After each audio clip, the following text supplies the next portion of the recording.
Marika Lemay pour lamagiedesétampes.com. Aujourd'hui, je vous montre une petite technique qui dormait dans mes armoires depuis à peu près 6 ans. Moi, je suis démonstratrice depuis plus de 8 ans, donc depuis l'arrivée de Stampin' Up! Au Québec à peu près. Et j'ai plein de petites choses qui dorment dans mes armoires. Souvent, on essaie des techniques, puis on les oublie avec les années, mais c'est bon de les ressortir parce que ça vieillit jamais. Vous allez avoir besoin aujourd'hui, on fait une imitation un peu cuir, je dirais, mais de toutes les couleurs, donc ça va être moderne. Ici, on prend une feuille de papier d'imprimante et on froisse. Je vais juste me reculer un petit peu. OK. On froisse bien comme il faut. Bon, moi, je suis pas capable, j'ai pas beaucoup de force pour serrer, donc souvent, je déplie et je replie d'une autre façon.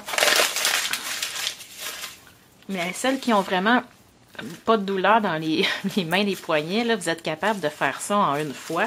Moi, des fois, ça me prend jusqu'à 3 fois à déplier et replier. Donc, ce qu'on fait tout simplement, on défroisse le plus possible.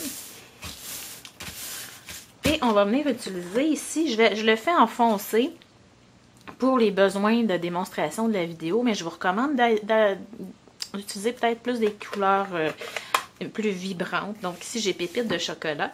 Vous pouvez y aller à l'éponge. Moi, je trouve que ce qui sauve beaucoup de temps, c'est vraiment le rouleau éponge ici. On vient tout simplement ancrer comme il faut notre rouleau. Et on passe, il faut passer à plusieurs reprises.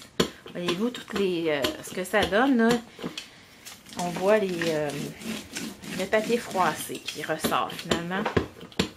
Vous allez avoir besoin de sortir votre fer à repasser, de le faire chauffer. Ça donne une plus belle finition.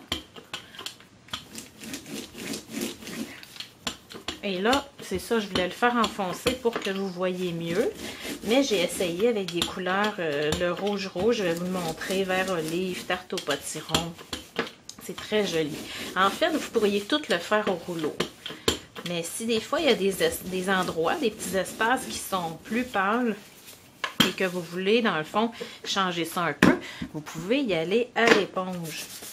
Et là, c'est sûr qu'avec l'éponge, on va atténuer beaucoup l'effet. Je vais vous montrer la différence. Alors ici, je suis passée avec mon éponge. Et à côté, ici, on voit beaucoup de blanc dans le fond. Donc, si vous voulez, juste à la fin, faire la finition avec l'éponge, c'est pas long, là. Écoutez, ça prend peut-être 1 minute et demie en tout. Faire une feuille, c'est vraiment pas long. Ça peut enlever le blanc qui fatigue, justement, quand on a du brun comme ça. Les couleurs plus vives, ça nous dérange moins. Mais le blanc peut vous agresser si vous avez des tons vraiment à faire.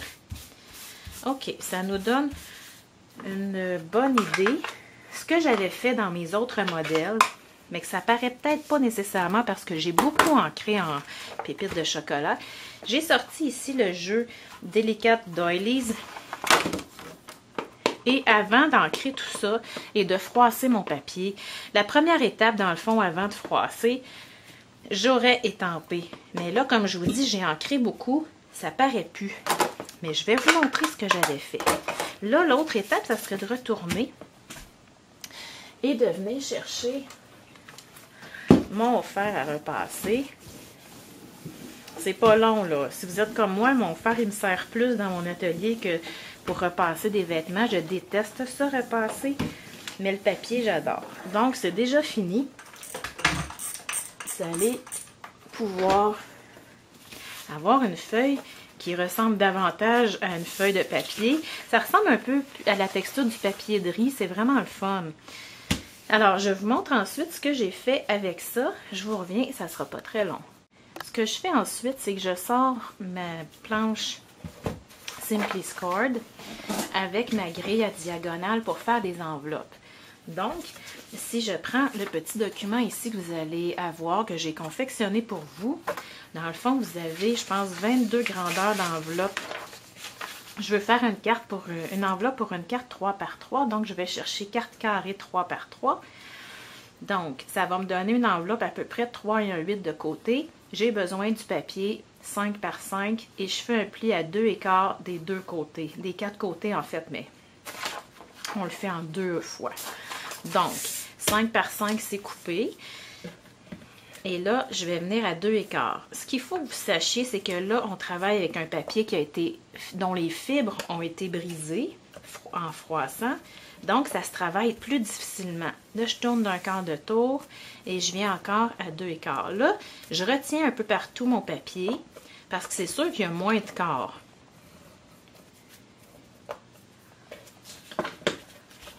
Donc, c'est normal. On s'en fait pas avec ça. Là, je pourrais prendre, il faut vraiment aller, peut-être, oui, vous les voyez à l'écran. Donc, il y en a qui prennent un poinçon carré pour venir faire les 4 coins. Moi, je trouve que c'est vraiment pas long de faire ça au ciseau. Oups! Bon, on voit qu'il est fragilisé, il ne faut pas tirer trop fort.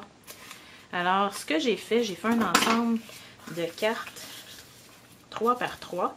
Je peux en faire 2 enveloppes par feuille, 8,5 par 11, c'est pas génial ça? Et j'ai même une retaille pour décorer ma feuille. Là, c'est un petit peu plus difficile que d'habitude, il faut y aller doucement quand on fait nos plis. Il me resterait juste à coller. Ça a vraiment du chic. Alors, je vous montre les autres que j'ai fait. J'ai fait des papiers, des essais dans différentes couleurs et différentes grandeurs. Le format de carte moyen. Ici, je n'avais pas passé beaucoup à l'éponge. Ça donne un look un petit peu plus brut. Voyez-vous la différence? Ici, j'ai passé à l'éponge et pas là. Ça, c'est d'autres couleurs que j'ai essayées. Donc ici, moutarde forte, rouge. Ici, j'avais étampé avant en rouge et j'ai ancré en tarte au potiron. C'est vraiment joli. Et regardez ici, le vert olive, aussi j'avais moins froissé. Donc, on peut donner des effets différents en froissant plus ou en froissant moins. Vous pourriez aussi faire un boudin et le tordre. Simplement, ça donnerait un motif différent. Donc, ce que j'ai fait, là, vous voyez les enveloppes. Je me suis servi ici la perforatrice chaîne à feston, la perforatrice passereau. Ici, la perforatrice que j'utilise toujours du lot de mini-forme à perforer. Ensuite de ça, ce que j'ai fait, je vous montre juste mes enveloppes très rapidement. Ça a vraiment été étampé en rouge et ancré en orangé. Voyez-vous, moutarde forte, c'est joli aussi.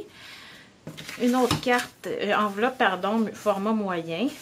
Donc, vous pourriez en faire tout plein avec vos couleurs d'encre que vous avez à la maison. Et là, ce sont mes cartes que je vais vous montrer. Regardez si c'est chic, c'est fait rapidement. On peut envoyer une touche de Smoosh Spritz Maison ou du Smoosh qui est vendu aussi par Stampin' Up. Donc, voyez-vous, très rapide. Petite bordure avec nos retailles. Et ici, j'ai utilisé tout simplement le jeu que j'aime beaucoup qui s'appelle Four Frames. On s'en sert pas assez, mais pour nos vœux, c'est génial parce que la perforatrice fait le travail très rapidement. Et j'ai utilisé le jeu Douce Douzaine. Il y a des vœux pour toute l'année là-dedans. C'est vraiment génial et ça rentre bien dans la grandeur qu'on a ici. On se sert de notre papier vert olive pour aller perforer et faire un petit rappel pour avoir des feuilles. Vous pourriez le faire dans vos retailles de papier uni. Mais je trouve que ça donne un beau petit rappel comme ça. Vous allez voir sur les photos. C'est très mignon. Donc, on étampe en premier, on froisse et on encre. Et c'est fait tout simplement. C'est une petite technique, dans le fond, que j'appellerais imitation cuir plus que suède, là. Et c'est vraiment très, très joli. Ça coûte pas cher et vous pouvez faire plein de cartes de tous les formats. Alors, j'espère que vous avez apprécié. Bonne journée!